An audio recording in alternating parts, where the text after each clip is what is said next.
નમસ્કાર પ્રિય પરિજનો, પ્રકૃતિ જતન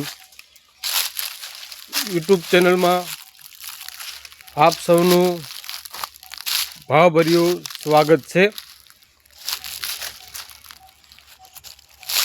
આજે આપણે પ્રકૃતિનું જતન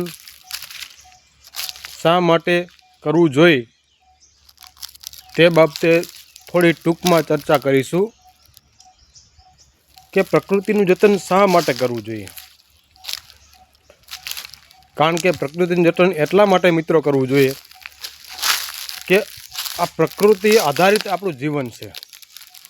કે જો આ વૃક્ષો, આજુબાજુ તમે વૃક્ષો જુઓ છો, એક પ્રકૃતિ જ છે। જો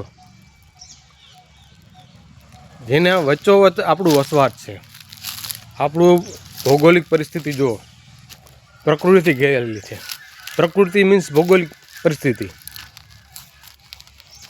મારો મિત્રો એટલું જ કહેવાનું કે સામાન્ય આપણે ચકલા પક્ષીઓની વાત કરીએ કે આપણા ઘરની આજુબાજુ પક્ષીઓ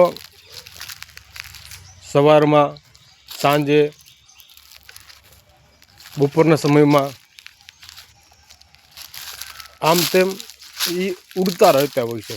પણ બધું આપણે એવું વિચાર્યું કે ચોમાસામાં ઠીક છે મિત્રો, કે ચોમાસામાં તેઓને પાણી મળી રહે છે। ચોમાસા દરમિયાન તે ખાડા ખાબોચિયા, નદી, કેનાલો એ પાણીથી ભરપૂર જ હોય છે।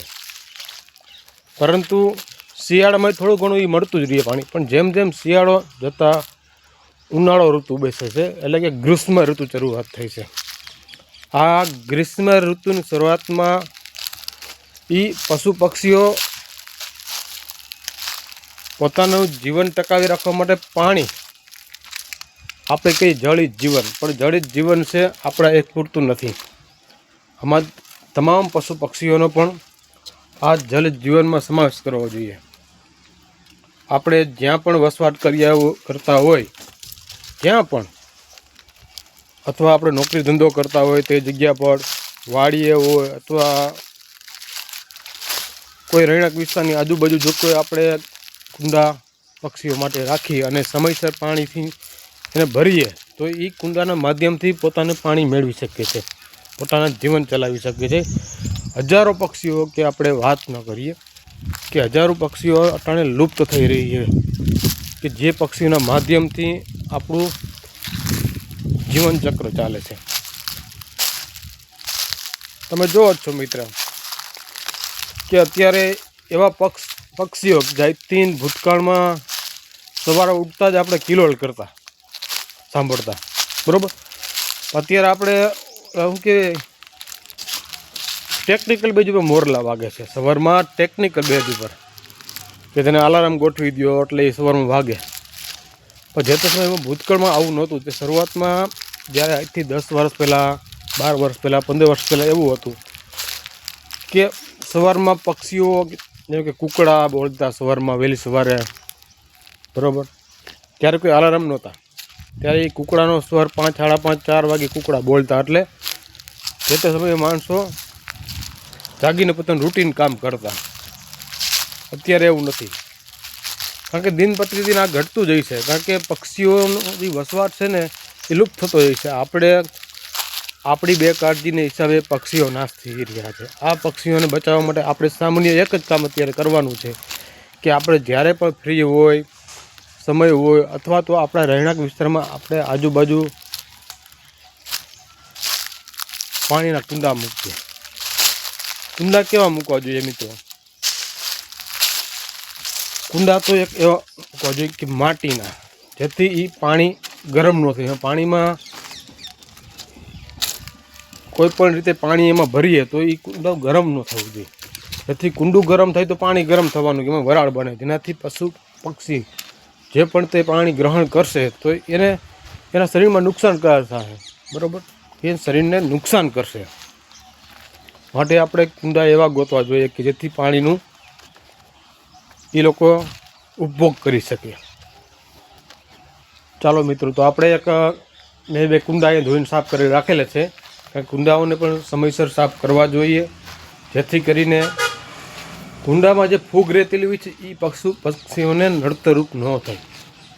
ચાલો મિત્રો, આપણે એક સામાન્ય કુંડા લઈશી આપણે, કે એ કુંડા હું તમને બતાવીશ. મેં કુંડા સાફ કરેલા છે, એક ઓફિસે રાખેલા છે.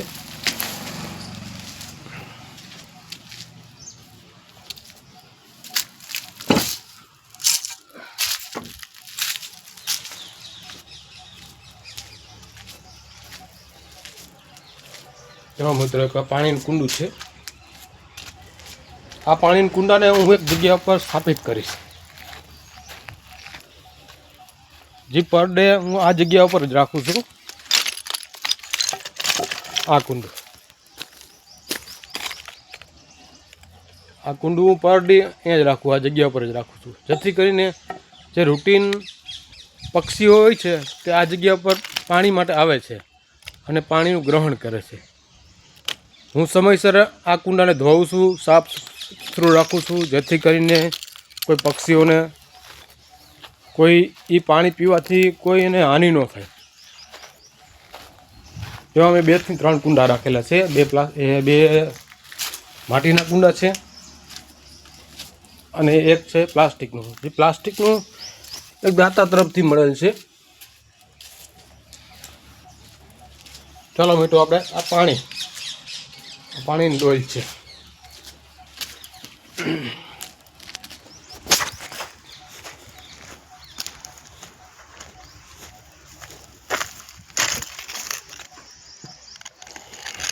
જો મિત્રો,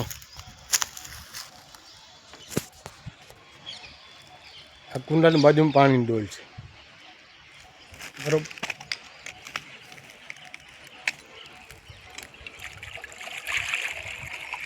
જો આ પાણીથી છલકાઈ જશે. અને આ કુંડાની બાજુમાં એક વૃક્ષ છે, લીમડો.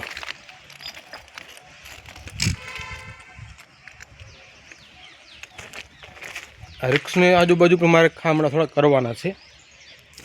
એ સમય રહેતા હું આ ખાંભળા કરી નાખીશ. ચાલો મિત્રો,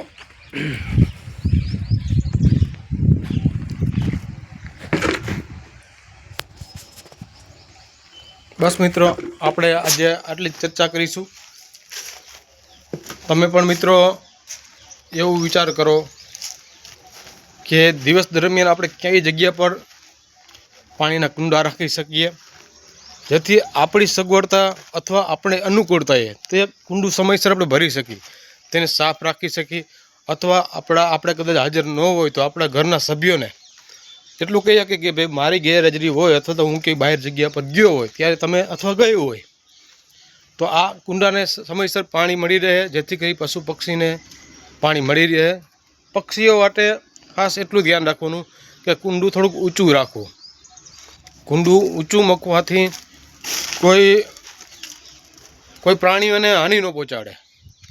કારણ કે જો નીચું કુંડું હશે તો કૂતરા અથવા તો બિલાડી જીવો અથવા અન્ય જનાવર દ્વારા તેને કનડગત કરવામાં આવશે. માટે મિત્રો, મારે 2 હાથ જોડીને વિનંતી છે કે તમે થોડુંક પક્ષીઓ માટે પણ થોડુંક કરવું જોઈએ. આપણે કંઈક સમયસર કુંડું ભરીએ, એને સાફ સફાઈ કરીએ, જેથી કરીને તેને પક્ષીઓને પાણી મળી રહે. આભાર મિત્રો. મારી જો આ વિડીયો તમને સારો લાગ્યો હોય તો મારી આ યુટ્યુબ ચેનલ પ્રકૃતિ જતન યુટ્યુબ ચેનલને લાઈક કરજો, કોમેન્ટ આપજો. તમારી કોમેન્ટથી કાંઈક મને સારું કરવાની તક મળશે. અને જો મારો આ વિડીયો સારો લાગ્યો હોય તો મારી પ્રકૃતિ ચેનલ યુટ્યુબ ચેનલને સબસ્ક્રાઈબ કરજો. આભાર.